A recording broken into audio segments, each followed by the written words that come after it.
Hello friends, greetings to everyone on our channel. The best teachers can teach a child happiness for life, but extraordinary students also often change the life of a teacher, making them better and kinder. This is what today's story is about. On the first day of the new school year, Mrs. Thompson entered her classroom where there were 10-year-old kids. She told the children that she loved them all, although she hated one of them, Teddy. Mrs. Thompson felt that she was happy to underline all of his mistakes on his homework. As a new class teacher, she was required to review detailed biographies and characteristics for each child from their previous school years. She left Teddy until the very end. When Mrs. Thompson finally saw his biography, she was shocked. The first grade teacher called the boy an intelligent and cheerful child who does an excellent job with homework.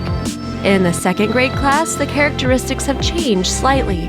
Teddy was still a great student, his classmates adored him, but at home his mother became terminally ill and the boy was very worried. The following year, the child's mother died. The boy tried to keep his studies in good condition, but his father showed no interest in this. The teacher was very afraid that such a life would completely change the boy, and so it happened. From what the fourth grade teacher reported, a completely different image appeared. The boy was characterized as withdrawn and inactive in his studies. He did not communicate with his friends and sometimes even fell asleep in class.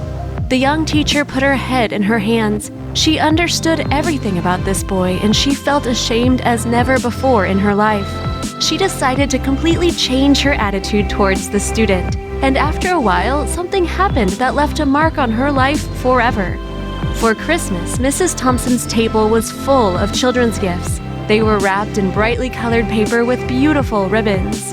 Only one gift stood out in that it was wrapped in heavy brown paper from a grocery bag.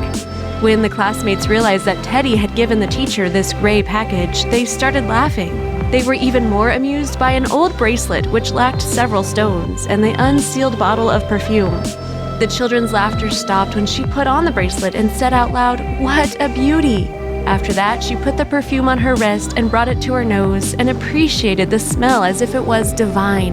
The boy was the last to leave the classroom. He went up to the teacher and said, "Now you smell like my mom." The young woman's soul turned upside down. Now she went to school to do more than just teach arithmetic, reading, or writing. The teacher began to instill in children a love of learning. She worked especially with Teddy. A year later, the boy slipped a note under the door saying that she had become the best teacher of his life. Then he went to another school. After about 6 years, Mrs. Thompson found a short letter from Teddy on her desk at school. "I finished school third in my class, thanks to you, my favorite teacher." After another 4 years, Mrs. Thompson was still working at the same school, and so in another letter, a message from Teddy came to that school. Now he was already a young man, and he wrote that he managed to graduate from college with perfect scores. He had to pay for his studies himself. He worked at night and studied during the day. At times it was so hard that he was ready to drop out. But then he remembered Mrs. Thompson, who, like his mother, always said that he was very smart and would become a great person. The teacher received the next letter again after another 4 years. Her wonderful boy Teddy continued his studies. The message was brief and indicated that he had received his PhD in medicine. At the end of the letter, it was signed Theodore F. Stollard. It was not too long before the next message. Already in the spring, Mrs. Thompson, with interest, took out of the envelope a photograph where there was not only Teddy, but also a beautiful young girl.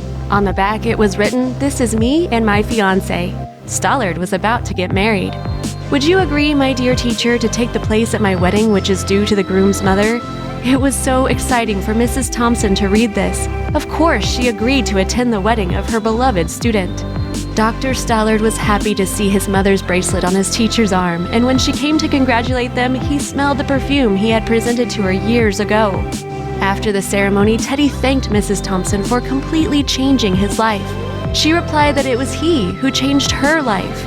"I did not know how to teach until I met you," the teacher said.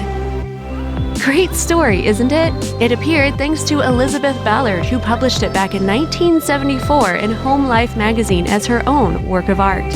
At the same time, it was written so touchingly and realistically that serious doubts can appear as to whether it was imaginary or if it was based on real events. Unfortunately, we will never know about this. All people in the world are teachers and students from the moment of birth. By our actions and deeds, we show others our attitude towards them and the world, and this is equally important for us and for others. That is all, friends. Share this extraordinary story with your friends and family. See you later.